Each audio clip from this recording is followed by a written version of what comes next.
ప్రభునందు నాకు అత్యంత ప్రియమైనటువంటి వాళ్ళారా, మన ప్రభువును రక్షకుడునైనటువంటి యేసుక్రీస్తు వారి యొక్క శుభనామములు మీ అందరికీ హృదయపూర్వకమైన శుభములు వందనములు తెలియజేస్తున్నాను. ఉదయకాల సమయంలో దేవుని వాక్యాన్ని ధ్యానం చేసుకుందాము. ఈరోజు వాక్య ధ్యానము కొరకు మనం తీసుకున్నటువంటి లేఖన భాగము కీర్తన గ్రంథము 108వ కీర్తన 12వ వచనం చదువుకుందాం. మనుషుల సహాయము వ్యర్థము, శత్రువులను జయించుటకు నీవు మాకు సహాయము దయచేయము. ఆమేన్. దేవుని నామమునకు మహిమ కలుగును గాక. భక్తుడైనటువంటి దావీదు చెప్తున్నటువంటి మాటలు, మనుషుల సహాయము వ్యర్థము, కానీ శత్రువుడు మేము జయించాలంటే నీవే మాకు సహాయం దయచేయమని దేవుని వేడుకుంటూ ఉన్నాడు.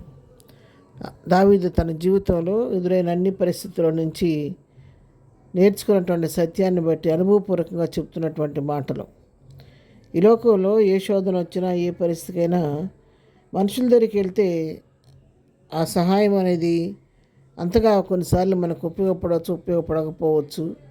కొన్నిసార్లు మనం చేసే ప్రయత్నం మనుషుల ద్వారా అది విఫలం కూడా కావచ్చు, అది వ్యర్థమైపోవచ్చు. కానీ మేము శత్రువులను జయించాలంటే నీవు మాకు సహాయం చేస్తే చాలు ప్రభువా, నువ్వు మాకు తోడుగా ఉంటే చాలు, నీ కృప మాకు తోడుగా ఉంటే చాలు, నువ్వు మాతో కూడా ఉంటే మేము తప్పకుండా శత్రువులు మేము జయం పొందుకుంటాం. కాబట్టి శత్రువుని జయించుటకు నీవు మాకు సహాయం దయచేయమని ప్రభువుని వేడుకుంటున్నాడు. ఎంతైనా నమ్మదగిన దేవుడు కాబట్టి, మనుషుల వారే మాట ఇచ్చి తప్పే దేవుడు కాదు కాబట్టి, ఎన్నడూ విడిచిపెట్టే దేవుడు కాదు కాబట్టి, నువ్వు మాతో కూడా ఉండి మాకు సహాయం చేయమని దేవుని సహాయం కొరకు ఇక్కడ దావీదు వేడుకుంటున్నట్టుగా మనం చూస్తూ ఉన్నాం.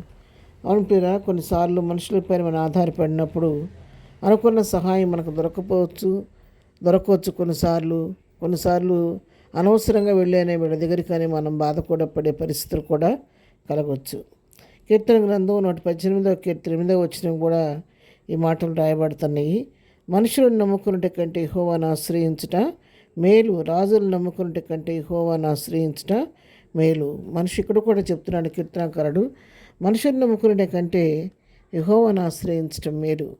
మరి రాజులను నమ్ముకునే కంటే, అధికారులను నమ్ముకునే కంటే కూడా యెహోవాను ఆశ్రయించుట మేలు. ఎందుకంటే మనుషుల దగ్గర మరి మనం నమ్మదగిన వారు కాదు. కొన్నిసార్లు వారి దగ్గరను ఆశ్రయించి మనం విఫలమయ్యే కంటే దేవుణ్ణి ఆశ్రయించి యెహోవాను ఆశ్రయిస్తే మనకు మేలు కలుగుద్దని ఇక్కడ భక్తులు తెలియచేస్తున్నట్టుగా మనం చూస్తూ ఉన్నాం.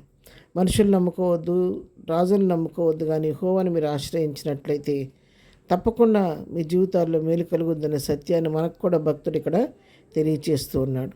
అవును, మన జీవితాల్లో కూడా అనేక సార్లు మనకు ఎదురవుతున్న పరిస్థితుల్లో మనగా పరిస్థితి మీద జయం పొందుకోలేక కొన్నిసార్లు మనుషుల దగ్గరికి వెళ్తాము, వారి యొక్క సహాయం అడుగుతాము. కొన్నిసార్లు అన్నవాళ్ళు అన్నమాట ప్రకారం సహాయం చేస్తారు. కొందరు చివరికి సహాయం చేయవలసిన సమయం వచ్చేసరికి మాట తప్పించుకుంటారు. అధికారుల దగ్గరికి వెళ్తాం, కొన్నిసార్లు రాజుల దగ్గరికి వెళ్తాం. అధికారుల దగ్గరికి వెళ్ళినప్పుడు తప్పకుండా ఈసారి నేను చేస్తామంటారు. ఎన్నోసార్లు వాళ్ళకి ఇష్టమైన సార్లు తిప్పుతారు. కొన్నిసార్లు లంచాలు ఆశిస్తారు. కొన్నిసార్లు ఎన్నో విధాలుగా మనల్ని తిప్పి విసిగిస్తారే కానీ ఆ పని చేయకుండా మనల్ని ఇబ్బంది పెడుతూ ఉంటారు.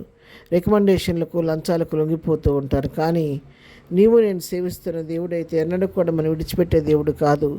సహాయం చేయకుండా మనల్ని వదిలిపెట్టే దేవుడు అంతకంటే కాదు. ఆయన నమ్మదగిన దేవుడు, యథార్థవంతుడు, పక్షపాతం లేని దేవుడు. కాబట్టి ఎవరు ఏ సమస్య కొరకు ఎప్పుడు వెళ్ళి ఆయన సహాయం వేడుకున్నా కూడా తప్పకుండా వారి జీవితాల్లో వారికి మేలు చేసి సహాయం చేసి వారికి ఉన్న శోధన నుంచి విడిపించే దేవుడు, శత్రువుల మీద జయమిచ్చే దేవుడు. కాబట్టి అందుకే కీర్తనకారుడు చక్కగా చెప్తున్నాడు, మనుషుల సహాయం వ్యర్థం, కానీ శత్రువుల మీద జయించుటకు నాకు నీ సహాయం దయచేయమని దేవుని వేడుకుంటున్నాడు. 118వ కీర్తనలో కూడా మనుషులను నమ్ముకునే కంటే యెహోవాను ఆశ్రయించడం మేలు, రాజులను నమ్ముకునే కంటే యెహోవాను ఆశ్రయించడానికి కీర్తనకారుడు తెలియజేస్తుండగా, మనము కూడా మాకున్నటువంటి పరిస్థితుల్లో మనుషులపైన, అధికారులపైన ఆధారపడి వారి వైపు చూస్తూ విలువైన సమయాన్ని వ్యర్థపరచుకోకుండా సమస్తమును చేయటకు శక్తి కలిగిన దేవుని వైపు చూస్తూ దేవునిపైన ఆధారపడి దేవుని ఆశ్రయించి దేవుని దగ్గర నుంచి కావలసిన మేలుని పొందుకొని ఆయన కృపను పొందుకొని బలముగా ప్రభువుని బట్టి ముందుకు సాగిపోదాం. ప్రార్థన.